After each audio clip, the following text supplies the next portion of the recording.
This is Dr. Matt Arnold, and I'm here with Airrosti Rehab Centers. Today we're with Jenn Jones, a 4-time CrossFit Games athlete. And today we're going to be going over the importance of the thoracic mobility or the upper back. We're going to be going over loosening up the muscles, joint mobilization, and also activation of the muscle groups. So our first exercise we're going to do is we're going to use the lacrosse ball to help loosen up the upper traps. Oftentimes those upper traps are over-recruited, which causes for a tight neck and a stiff upper back. So what we're going to do to set up this exercise, Jenn's going to take the lacrosse ball, she's going to put it up against the rig. She's going to get into what I call the football stance, so she can add a little bit of pressure into the lacrosse ball. By putting a little bit of pressure, that's already going to start to get those muscle fibers to relax and release. Now, if you don't happen to be at a gym or have a pull-up rig, at home you can use a door frame or the side of a wall where you can stick your head through, and that way you can get enough pressure onto the upper trap.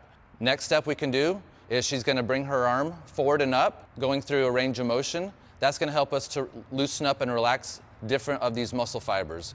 I typically like to recommend 8 to 10 passes. After she's done those passes, what we're going to have her do, move her arm out to the side into lateral flexion, and that's going to help to get different fiber muscles and help loosen up that upper trap a little bit better. Once we're done with the upper trap, to get a different portion of the muscle, what we're going to have Jenn do is lay on the ground, and we're going to show you right now how she can do that to get a lower section of the upper trap.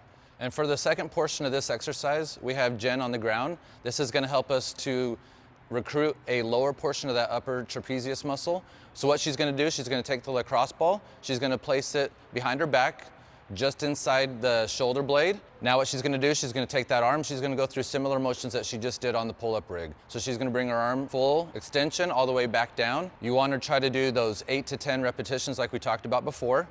After you've done those 8 to 10 repetitions, she's going to bring her arm out to the side. That's going to help to target other fibers of the muscle, helping us to get a more complete release. Now that we've loosened up some of those tight muscles, what we're going to try to do is we're going to try to focus on mobilizing those joints that aren't getting a lot of movement normally. We're going to take the foam roller in this case. Jenn is going to scoot back. She's going to start with the foam roller about mid-back. She's going to try to leave her pelvis on the ground. Her feet are flat on the ground as well to add a little bit of stabilization. And then what she's going to do is she's going to extend over the foam roller. If you cross your arms, that helps to move the shoulder blades out of the way. And then basically what she's going to do, she's going to do about 5 extensions over the foam roller, and that's going to help to get a little bit of mobilization in the upper back. Oftentimes, the upper back doesn't move very well, so we have to recruit the shoulders and the lower back, and that's where injury occurs. So by getting mobility in the upper spine, that's going to help us to actually get the movement that we need there for those overhead movements in CrossFit. So once she has done those 5 repetitions at that one segment, what she'll do is she'll either move up or down, either way. We have a large area to work on, and then she's going to do 5 more repetitions. If you're someone that has long hair, you actually might want to consider moving that out of the way so that it doesn't get caught under the foam roller. Now that we focused a little bit on the extension of the thoracic spine, we're going to actually do a little bit for the rotation. Many people forget the rotational aspect and the benefits that it can achieve for us. So this next exercise, what we're going to do is we're going to take the foam roller. Jenn's going to place it between her knees. She's going to engage or grip the foam roller with her legs. This is going to help to neutralize the spine and take the low back out of it. So what she's going to do, she's going to take her left hand, she's going to place it on the mat for us. With the right hand, you're going to place it behind your head. And then her goal, what we want to do is to take the elbow down, touch the foam roller, and then the goal is to try to get that elbow up towards the ceiling. By doing 8 to 10 passes, this is going to help to open up the rotational aspect of the thoracic spine. Once she's completed the 8 to 10 passes on this right arm, what she's going to do is she's going to go ahead and switch and do the other side. We always want to make sure that we balance out and do the same exact exercises on both sides. Now that we've loosened the muscles and done a little bit of joint mobilization, what we want to do is we want to do a little bit of activation.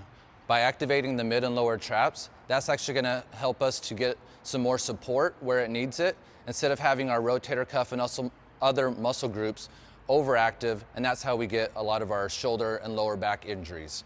So with this exercise, what we're going to do is we're actually going to have Jenn put her hands behind her head, The cue that we're going to give her is that she's going to want to bring the shoulder blades together, so go ahead and squeeze the shoulder blades together, and then she's going to raise both elbows off the ground, and she's going to hold for about 5 seconds.